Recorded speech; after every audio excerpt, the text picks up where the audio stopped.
जैसे कोबरा है, वाइपर है, क्रैट है, जो ज़्यादा ही पॉइजनस होते हैं उसमें इसका इफेक्ट ज़्यादा जल्दी दिखाई पड़ता है और किसी किसी में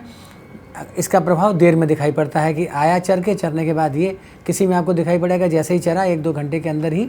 वो गिर गया। और अगर ऐसे में आपने उसका प्राथमिक उपचार नहीं किया तो आपके पशु की मृत्यु भी हो जाएगी।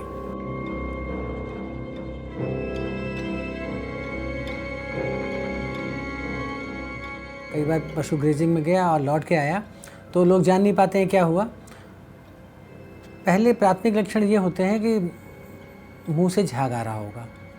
और थोड़ा पशु ज़्यादा ही, जैसे नहीं कहते हैं कि ज़्यादा चैतन्य हो या इरिटेटेड टाइप का लग रहा होगा, तो ये उसके प्राथमिक लक्षण रहेंगे। और अगर ऐसे में ध्यान से दें और एक जगह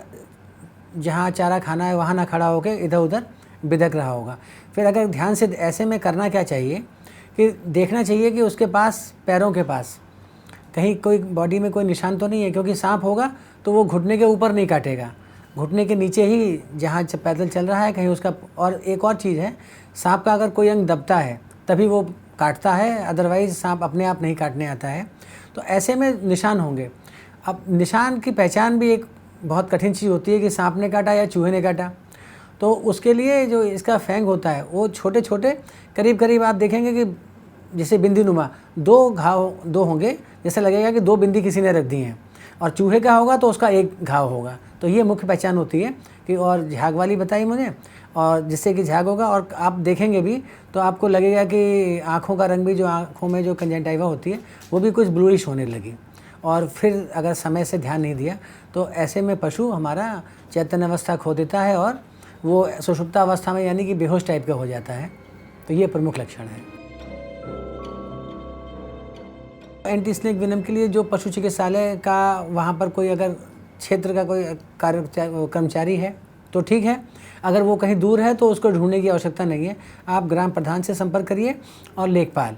अगर ग्राम प्रधान और लेखपाल लिख के दे देंगे तो जो भी हमारी PSCs हैं, प्राथमिक हेल्थ सेंटर, उनके यहाँ एंटी स्नेक विनम मिलेगा, उनके यहाँ से वो मिल जाएगा। उस आधार पे कि वो एंटी स्नेक विनम प्रॉपर यूज़ के लिए ले रहे हैं, इस आधार के बाद वो दे देंगे और वो उसको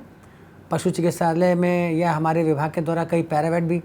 चयनित किए गए हैं जो कि प्राथमिक उपचार करते हैं, उनके माध्यम से वो वैक्सीन लगवा दी जाएगी और उसका प्रभाव बच जाएगा। लेकिन अगर प्राथमिक उपचार करने में आपने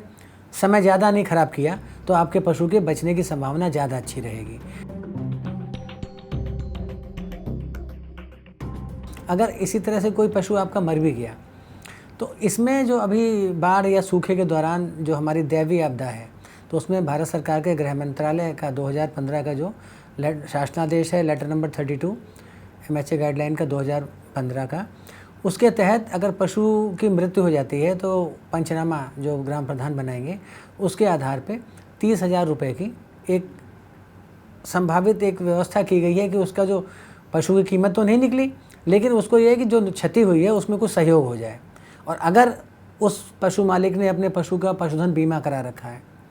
जो हमारे विभाग के द्वारा भी कराया जाता है और उसमें छूट भी है, तो अगर हमारे जैसे चंदौली, मिर्ज़ापुर और सोनभद्र जो बॉर्डर एरिया हैं, जो नक्सलाइट एरिया है, वहाँ पर आप करते हैं तो वहाँ पर आपको निःशुल्क होगा। बाकी जनपदों में है कि जो SC और OBC के लिए 50% देना पड़ेगा और बाकी उनको 10% लगा के, जो बाकी जो बचते हैं 90% दे के और 10% छूट हो जाती है। तो इस तरह जो पशु चिकित्सालय पर जाएंगे और अगर उन्होंने बीमा करा रखा है तो जिस पशुधन को उन्होंने बीमा कराया है जितनी कीमत का, तो वो उनको धनराशि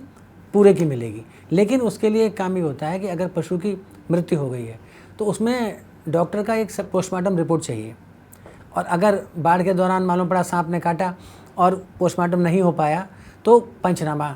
ग्राम प्रधान, लेखपाल और बाकी जो 3 हैं जनप्रतिनिधि या कोई सम्मानित व्यक्ति, उनका जो पंचनामा होगा वो भी वाजिब इंश्योरेंस कंपनी मानेगी और उसके आधार पर उसको अपने पशु की मृत्यु पर धनराशि मिल जाएगी, जिससे कि उसे पशु लाना होगा और पशु लाके उसे डॉक्टर को दिखाना होगा, फिर उसकी टैगिंग, उसको भी उसे अपना उसी तरह से पशुधन बीमा कराना पड़ेगा।